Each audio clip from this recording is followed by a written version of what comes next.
Welcome dear students. आज हम पढ़ेंगे 12th क्लास का balance of payment chapter. Earlier video में हम डिस्कस कर चुके हैं इसका करंट अकाउंट। आज हम डिस्कस करेंगे capital account of balance of payment and official reserve. देखिए कैपिटल अकाउंट क्या है। हमने अर्लियर वीडियो में डिस्कस किया था कि करंट अकाउंट में वो आइटम्स आती हैं जो आपकी जो एसेट्स हैं और लाइबिलिटीज हैं उसके स्टेटस में कोई फर्क नहीं पड़ता उनसे। यानी कि करंट अकाउंट में वो आइटम्स आती हैं जो कि एसेट्स एंड लायबिलिटी को प्रभावित नहीं करती, इंपैक्ट नहीं डालती। बट कैपिटल अकाउंट उसका एग्जैक्ट ऑपोजिट है। यानी कि जितनी भी ट्रांजैक्शन कैपिटल अकाउंट में की जाएंगी वो सारी ट्रांजैक्शन आपके एसेट्स एंड लायबिलिटी के स्टेटस को या तो बढ़ाएगी या फिर कम करेगी। अगर आपके एसेट्स एंड लायबिलिटी प्रभावित होगी तो इस वजह से आपके फ्यूचर क्लेम्स डिस्कस होंगे, फ्यूचर क्लेम्स जो है वो रेज होंगे पड़ेगा। ठीक है, इसका अगला फीचर क्या है कि इसमें एक्सपोर्ट और इंपोर्ट ऑफ कैपिटल गुड्स को इंक्लूड नहीं किया जाता। देखिए आपको ऐसा लगेगा कि क्योंकि ये कैपिटल गुड्स हैं लाइक प्लांट, मशीनरी या फिर कोई भी ऐसी मशीनरी वगैरह जो आपकी कैपिटल नेचर की है वो भी इसके कैपिटल अकाउंट में ही इंक्लूड है, बट ऐसा नहीं है।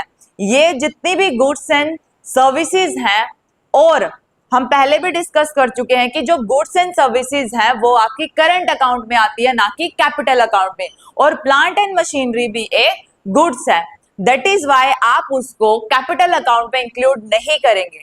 ठीक है, तो इसके तीन फीचर्स हैं कि पहला, एसेट्स एंड लायबिलिटीज को ये इंपैक्ट करेंगी ट्रांजैक्शन।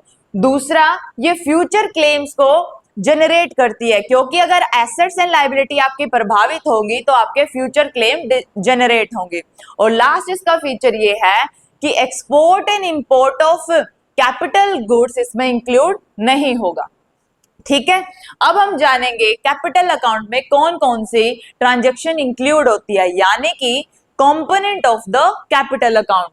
फर्स्ट है आपका बोरोविंग। देखिए बोरोविंग दो तरीके की हो सकती है, आपकी external commercial borrowing and external assistant. External commercial borrowing में वो बोरोविंग आती है जो कि जो कंपनीज हैं वो अगर इंटरनेशनल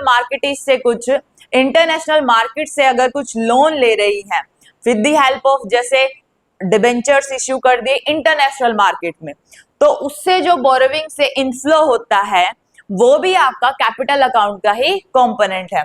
और दूसरा है एक्सटर्नल असिस्टेंस। एक्सटर्नल असिस्टेंस होता है जैसे कंट्री है, हमारी कंट्री है, अगर उसको कोई लोन प्रोवाइड कर दे दूसरी कंट्रीज, या फिर हम किसी इंस्टीट्यूशन से हम बोरो कर लेते हैं, तो इन दोनों में ये फर्क है कि जो कमर्शियल बोरोविंग है वो कंपनीज लेती है इंटरनेशनल लेवल पर, और जो असिस्टेंट है वो गवर्नमेंट को प्रोवाइड की जाती है किसी भी डेवलपमेंट असिस्टेंट के तौर पर या फिर किसी और प्रोजेक्ट को पूरा करने के लिए। तो ये थी आपकी बोरोविंग। नेक्स्ट आपका कंपोनेंट है फॉरेन इन्वेस्टमेंट। देखिए आपने न्यूज में भी काफी बार सुना होगा कि पीएम मोदी गए दूसरी अमेरिका में विजिट किया उन्होंने, या फिर किसी दूसरी कंट्री में विजिट किया, वहां से विजिट होने के बाद उन्होंने बहुत सारे कॉन्ट्रैक्ट पे साइन किया, अब इतनी इन्वेस्टमेंट हमारी कंट्रीज में आएगी। ये जनरली न्यूज में चलता रहता है कि दूसरी कंट्रीज के साथ आपने समझौता किया, अब हमारे कंट्री के साथ उन कंट्री का कॉन्ट्रैक्ट हो गया और इतनी इन्वेस्टमेंट का इनफ्लो हुआ, या फिर इंडिया भी हमारा इन्वेस्ट करेगा दूसरी कंट्रीज में। तो ये आपका होता है फॉरेन इन्वेस्टमेंट, जो कि इंक्लूड होता है आपका इनफ्लो और आउटफ्लो ऑफ फॉरेन करेंसी। ये दो प्रकार का होता है, एक तो होता है फॉरेन डायरेक्ट इन्वेस्टमेंट और दूसरा होता है फॉरेन पोर्टफोलियो इन्वेस्टमेंट। जब आपका फॉरेन डायरेक्ट इन्वेस्टमेंट का सवाल होता है तब जो कंपनीज होती हैं वो ओनरशिप परचेज करती है हमारी इंडियन कंपनीज के अंदर। जब कोई इंटरनेशनल कंपनी हमारी कंट्री की जो डोमेस्टिक कंपनीज है उनमें इन्वेस्ट करती है और उस लेवल तक का इन्वेस्टमेंट करती है कि वहां पे ओनरशिप उसकी परचेज हो जाती है, इन्वेस्टमेंट से डिसीजन मेकिंग पावर फॉरेन जो कंपनीज हैं उनको मिल जाती है हमारी कंट्रीज की कंपनी में। तो ये क्या है, ये काफी बड़े लेवल पे होती है फॉरेन डायरेक्ट इन्वेस्टमेंट, और उसके बजाय जो पोर्टफोलियो इन्वेस्टमेंट है वो स्मॉल लेवल पे होती है, लाइक 10% किसी कंपनी के शेयर खरीद लिए क्योंकि उसमें डिसीजन मेकिंग पावर नहीं मिलती और उसमें ओनरशिप नहीं मिलती। और इसका एग्जांपल है फॉरेन इंस्टीट्यूशनल इन्वेस्टमेंट।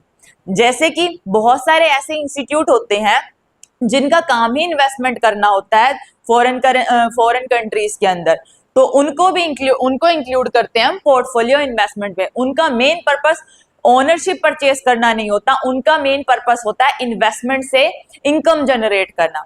तो दोनों में क्लियर कट डिफरेंस है। एफडीआई होता है आपका ओनरशिप के पर्पस से और पोर्टफोलियो होता है इन्वेस्टमेंट से गेन के पर्पस से, ठीक है। लेकिन दोनों ही क्या है, फॉरेन इन्वेस्टमेंट का एग्जांपल। थर्ड कंपोनेंट है एनआरआई डिपॉजिट। देखिए एनआरआई यानी कि हमारी कंट्री के लोग अगर विदेशों में रह रहे हैं तो उनका जो डिपॉजिट होता है हमारी कंट्री के बैंक्स में, उसको बोलते हैं एनआरआई डिपॉजिट। लेकिन आप एक आइटम से कंफ्यूज हो सकते हैं। हमने करंट अकाउंट में डिस्कस किया था, जब एनआरआई अपनी फैमिलीज को कुछ रिमीट करते हैं या फिर पैसे भेजते हैं फॉरेन करेंसी के अंदर, तो वो करंट अकाउंट का ट्रांजैक्शन होता है। बट यहाँ पे हम एनआरआई के भेजे हुए पैसे की बात नहीं कर रहे जो वो अपनी फैमिलीज को भेज रहे हैं, नहीं, हम बात कर रहे हैं उनके वो डिपॉजिट जो हमारी कंट्री के बैंक्स में होते हैं, ठीक है। तो ये एनआरआई के डिपॉजिट जो है ट्रांसफर पेमेंट से अलग होते हैं, ठीक।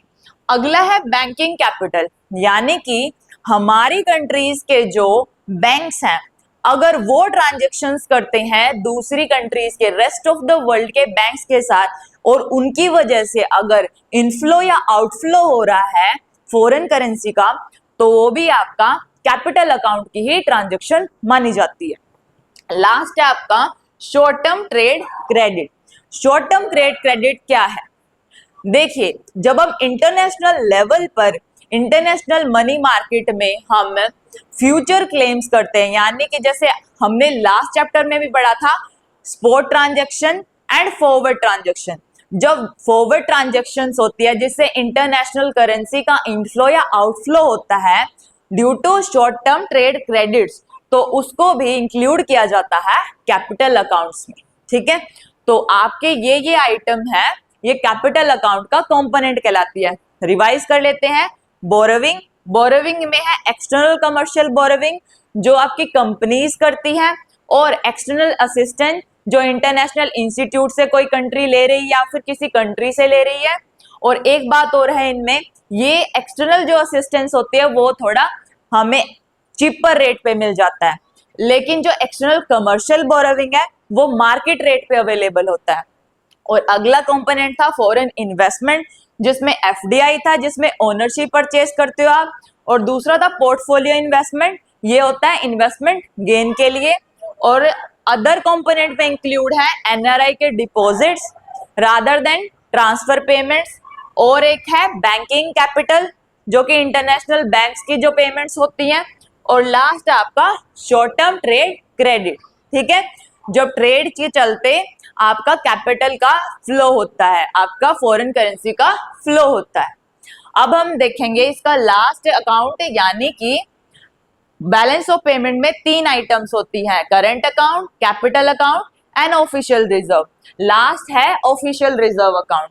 देखिए ऑफिशियल रिजर्व क्या है, जितने भी बैलेंस ऑफ पेमेंट के ट्रांजैक्शंस होती है उनमें फॉरेन करेंसी का आउटफ्लो और इनफ्लो होता है, और वो होता है आरबीआई के थ्रू, यानी कि जितना भी फॉरेन रिजर्व की ट्रांजैक्शन होती है वो आरबीआई के थ्रू ही होती है। तो आरबीआई के पास जितना भी फॉरेन करेंसी आ रही है और जितनी फॉरेन करेंसी वो पे कर रही है या जा रही है, तो हम ऑफिशियल रिजर्व के थ्रू उसको डिपिक्ट करते हैं। तो इसको 2 तरीके से डिपिक्ट किया जा सकता है, एक है as a part of capital account और दूसरा तरीका है not part of capital account. जब आपका official reserve part of capital account होता है तो ऐसी सिचुएशन में बैलेंस ऑफ पेमेंट हमेशा ही ऑलवेज क्या होती है, इक्वल होती है, यानी कि ना तो कुछ आउटफ्लो हो रहा है ना ही इनफ्लो हो रहा है। सिचुएशन में इक्वल होता है बैलेंस। क्यों? क्योंकि जितना भी देखो डिफरेंस आता है, मान लो हमारी कंट्री की बैलेंस ऑफ पेमेंट नेगेटिव जा रही है, ठीक है, हमें पे ज्यादा करना है रेस्ट ऑफ द वर्ल्ड को रादर देन जितना हमें मिल रहा है, तो उसको एडजस्ट करने के लिए आरबीआई के पास जितना भी फॉरेन करेंसी का रिजर्व होगा उसको यूज करके वो आप इक्वल कर दोगे, बैलेंस कर दोगे। इसीलिए अगर बैलेंस ऑफ पेमेंट का में ये कैपिटल अकाउंट का पार्ट होता है तो हमेशा ही बैलेंस ऑफ पेमेंट स्टेबल होती है, बैलेंस्ड होती है, क्योंकि उसको एडजस्ट कर दिया जाता है ऑफिशियल रिजर्व की हेल्प से। और जब इसको as a part of capital account show नहीं करते तो ऐसी सिचुएशन में या तो ऑफिशियल रिजर्व इंक्रीज होता है या फिर ऑफिशियल रिजर्व डिक्रीज होता है, ठीक है। और जब ऑफिशियल रिजर्व इंक्रीज हो रहा है, बढ़ रहा है, तो उसको आप नेगेटिव साइन से डिनोट करते हैं और डिक्रीज होने को आप पॉजिटिव साइन से डिनोट करते हैं। क्योंकि देखिए, अगर आपका ऑफिशियल रिजर्व बढ़ेगा, ठीक है, इसका मतलब आपके पास इनफ्लो हुआ, और इनफ्लो कब होता है? ज्यादातर कैपिटल अकाउंट के आइटम से इनफ्लो होता है। तो वो या तो आपने कमर्शियल बोरोविंग वगैरह ली होगी या फिर असिस्टेंस होगी आपकी कमर्शियल, यानी कि वो लोन्स वगैरह की वजह से ज्यादा इनफ्लो आ रहा है आपके पास, इसी वजह से उसको नेगेटिव साइन से डिपिक्ट किया गया है, ठीक है। और इसके केस में, नेगेटिव के केस में, यानी कि रिजर्व के डिक्रीज के केस में इसको पॉजिटिव दिखाते हैं।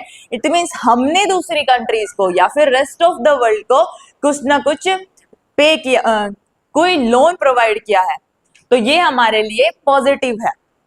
तो ये थे आपके कैपिटल अकाउंट और ऑफिशियल रिजर्व। यहाँ पे हमने बैलेंस ऑफ पेमेंट के तीनों अकाउंट्स को डिस्कस कर लिया है। नेक्स्ट वीडियोस में हम करेंगे surplus balance of payment and deficit balance of payment. Thank you.